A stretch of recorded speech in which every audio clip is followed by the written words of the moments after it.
Bismillah, salatu wassalamu ala rasulillah, amma ba'd. Kita akan mengkaji tentang pembelajaran Al-Quran. Konsep tentang pembelajaran Al-Quran. Apa itu pembelajaran Al-Quran, terus kemudian aspek-aspeknya terutama terkait dengan pengembangan materi ajar dan desain media pembelajaran. Atau mungkin nanti akan melebar pada strategi pembelajaran Al-Quran. Pembelajaran Al-Quran terdiri dari dua kata. Pertama pembelajaran, yang kedua Al-Quran. Pembelajaran dari kata ajar. Ajar adalah petunjuk yang diberikan kepada orang supaya diketahui dan diturut. Artinya itu adalah guide yang harus diikuti orang lain sehingga dia melakukan itu.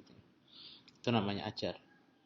Nah, sementara kalau pembelajaran itu bisa bermakna proses, bisa bermakna cara, bisa bermakna perbuatan yang menjadikan belajar.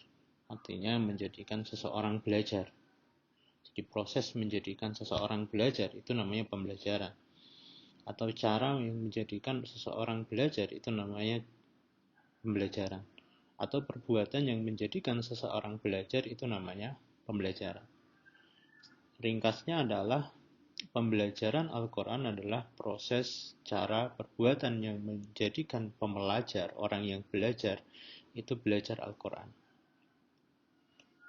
Kemudian Al-Quran, dalam pembelajaran Al-Quran bukan lagi sesuatu yang harus diperdebatkan, tetapi itu sesuatu yang sudah diterima dan harus diajarkan oleh pembelajar kepada pembelajar.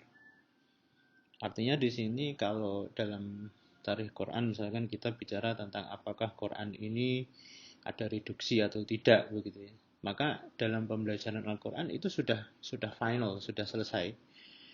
Jadi Quran ini sudah menjadi bahan materi yang harus diajarkan. Apapun yang disepakati oleh Muslim itu sudah tidak perlu dikritisi lagi, tidak perlu disubjektifikasi lagi begitu. Itu sudah objektif begitu. Oke, jadi Quran itu adalah bahan ajar, karena itu kita sedang mengajarkan Quran kepada peserta didik, bukan sedang membahas pembelajaran dari aspek Quran. Kalau nanti Anda mau mengkaji pembelajaran dari aspek Quran, itu masuk tafsir. Bisa dengan tafsir tematik tentunya. Nah, misalkan evaluasi pembelajaran dalam Al-Quran misalnya, itu kan tematik begitu. Nah, pembelajaran Al-Quran dapat menjadi variatif. Ya, jadi Quran ini kan kalau hanya kita bahas Quran tanpa lihat dimensinya, aspek-aspeknya, itu kan cuma satu gitu. Tetapi ketika kemudian Quran ini kita detailkan aspek-aspeknya, maka sesungguhnya kita bisa membahas Quran ini dengan dengan banyak pilihan begitu. Ada banyak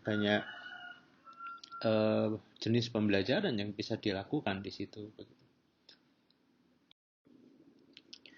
Aspek Al-Quran itu secara kategoris itu bisa dibagi menjadi 3. 1 huruf, 2 kata, 3 makna. Nah, huruf ini biasanya dipelajari dalam tahsin, tajwid, baca tulis begitu. Nah, kata ini biasanya diajarkan dalam tahfidz. Jadi kata Quran kan tidak berubah-ubah lagi, sudah sepakati itu ya. Jadi kerjanya bukan mengubah kata, bukan kemudian mendesain kata, bukan, tetapi itu memasukkan kata itu dalam file memori kita. Kemudian makna itu sering dikaji dalam tafsir, fahmu atau syarh Quran gitu ya. Atau bahkan masuk di situ tarjamah begitu. Aspek huruf itu mencakup yang dikaji dalam tahsin Quran itu meliputi huruf. Nah, huruf itu sendiri.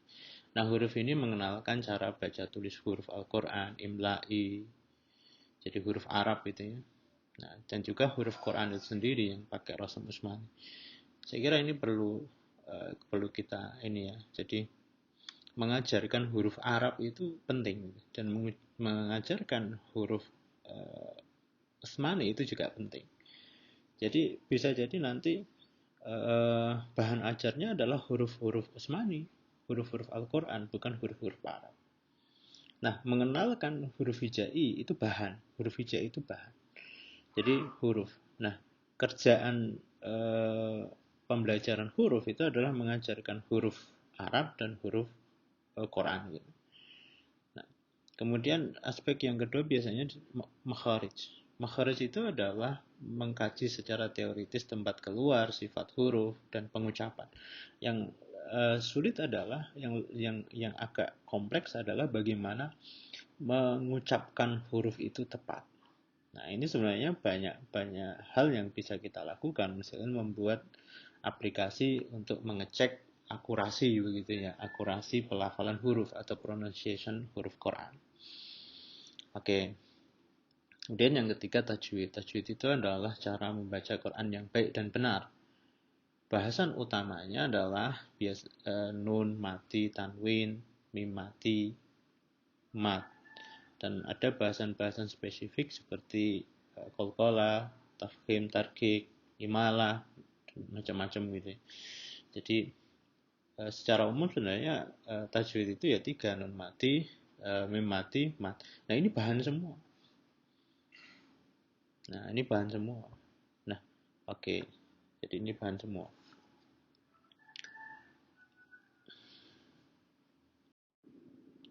Kata biasanya dikaji dalam tahfidz Al-Quran yang membahas cara melafal dan menyimpan kata-kata Al-Quran dalam memori manusia. Karena kata Quran itu tidak berubah.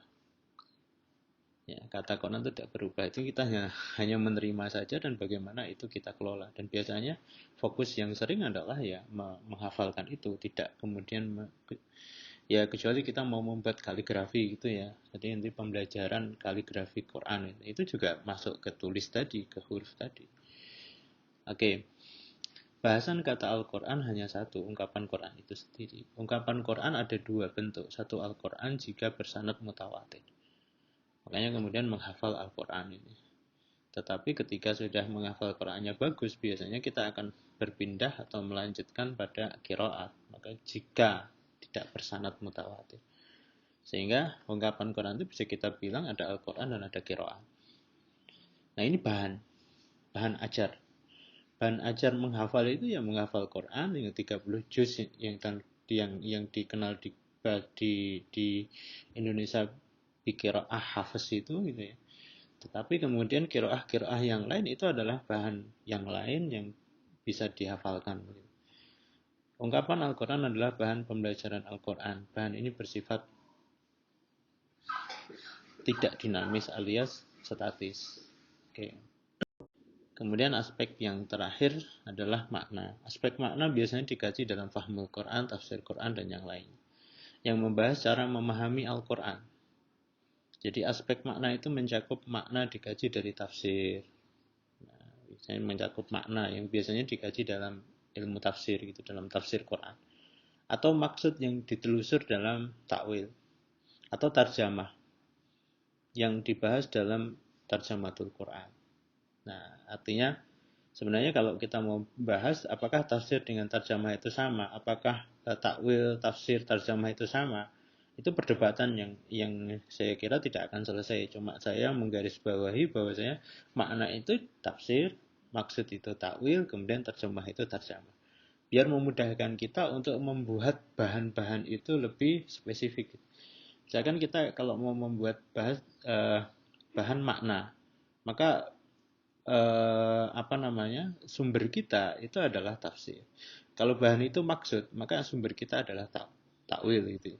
Kalau bahan itu adalah tarjamah, maka sumber kita adalah tarjamatul Quran. Aspek makna ini dapat dibuat kategorisasi dengan topik-topik tertentu. Misal ayat-ayat ekologis, pemahaman ayat-ayat ekologis. Ayat-ayat ekologis itu bahan. Jadi kita kumpulkan ayat-ayat tentang alam, kemudian itu menjadi bahan. Nah, kemudian bagaimana kita mengajarkan ayat-ayat ekologis? Nah, itu adalah pengembangan yang terjadi dalam bahan ajar. Kemudian ayat-ayat kosmos sama gitu, atau ayat-ayat yang lain, ayat-ayat keluarga dan yang lainnya. Oke. Sehingga kita bisa membuat fokus seperti ini. Bahan huruf bersifat dinamis, media kata bersifat dinamis. Jadi di sini kalau dua mata kuliah kita yang sekarang ini diajarkan, maka pengembangan bahan itu terjadi dalam bahan dalam aspek huruf, dan desain media itu juga terjadi dalam huruf. Bahan kata bersifat statis, artinya bahan dasarnya sebenarnya statis, tetapi dalam batas-batas tertentu dia bisa didinamisasi. Misal Quran pojok dan Quran Saudi, ini kan bahan sebenarnya, katanya sama gitu, tetapi bahan-bahannya, bahan ajarnya yang bisa dibuat sedikit berubah. Misalkan bahannya sama gitu, tetapi kan medianya yang sifatnya dinamis. Nah gitu ya, medianya yang didinamiskan. Jadi bahannya itu ya cuma itu aja gitu. Jadi gak mungkin kita buat Quran versi baru, kan gak mungkin ya. Surat Al-Asr versi baru kan tidak mungkin. Tapi kalau ayat ekologis itu kan tafsirnya banyak begitu. Nah, dalam media kata itu sifatnya dinamis. Yang kita bisa eksplor nanti ya desain tahfidz, desain media pembelajaran tahfidz itu yang bisa dilakukan, bukan bahannya dikembangkan.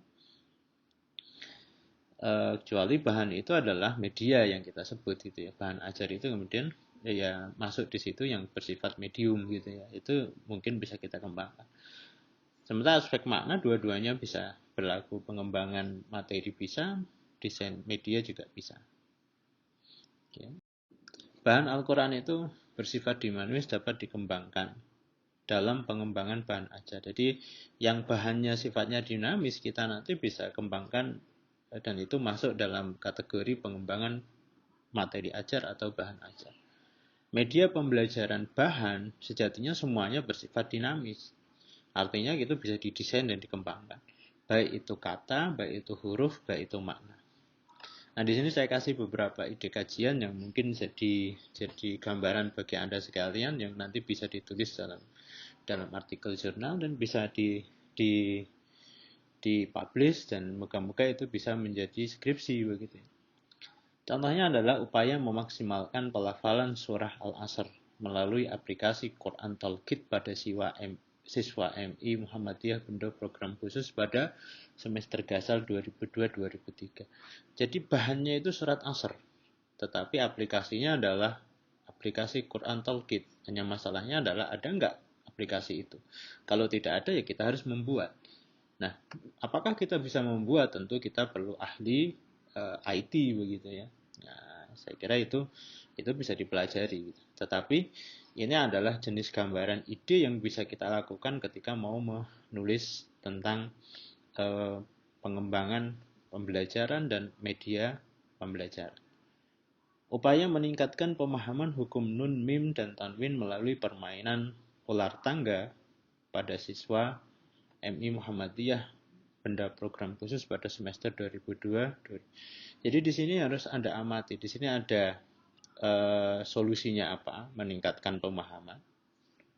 Terus pada bahan apa? Hukum nun mati dan tanwin. Caranya apa? Melalui permainan ular tangga. Pada siapa? Siswa MI. Terus pada semester berapa? Semester ini. Artinya ketika kita mau membuat tulisan dalam pengembangan atau desain, sesungguhnya ada banyak model, tetapi saya arahkan Anda sekalian pada action research saja, itu riset tindakan saja. Nah, karena ini terjadi pada ruang kelas, kelas pembelajaran, maka sering disebut sebagai tindakan kelas begitu. Tetapi itu sesungguhnya masuk dalam action research. Oke, saya kira itu. Terakhir adalah apa yang dikatakan Einstein, wisdom is not a product of schooling but of the lifelong attempt to acquire it, gitu ya. Jadi kebijaksanaan itu bukan lahir dari sekolah. Nah, namanya bijak itu kalau kita bertindak berdasar ilmu dan bertindak berdasar realitas itu tepat. Artinya kalau kita menjadi seorang guru, kita menjadi seorang pembelajar, maka kita harus tahu teori dan kemudian kita harus tahu tuntutan. Jadi tidak ada dalam rumus pembelajar itu pendidikan itu sama, tidak mungkin. Media itu sama, tidak mungkin. Cara mendidik itu sama, proses mendidik itu sama, tidak. Karena sesungguhnya tuntutan peserta didik, tuntutan situasi itu berbeda-beda. Dan juga pemahaman kita tentang pembelajaran itu pun juga sifatnya dinamis. Makanya kemudian wisdom ini tidak dengan setelah kita belajar di sekolah secara otomatis kita menjadi seorang pembelajar yang bagus, tidak. Tetapi pembelajar yang bagus itu butuh waktu panjang untuk memperoleh itu. Jadi pembelajar bijaksana menjadi bijaksana itu butuh proses yang luar biasa. Kita tutup, semoga ini bermanfaat. Subhanakallahumma bihamdika asyhadu an la ilaha illa anta astaghfiruka wa atubu ilaik.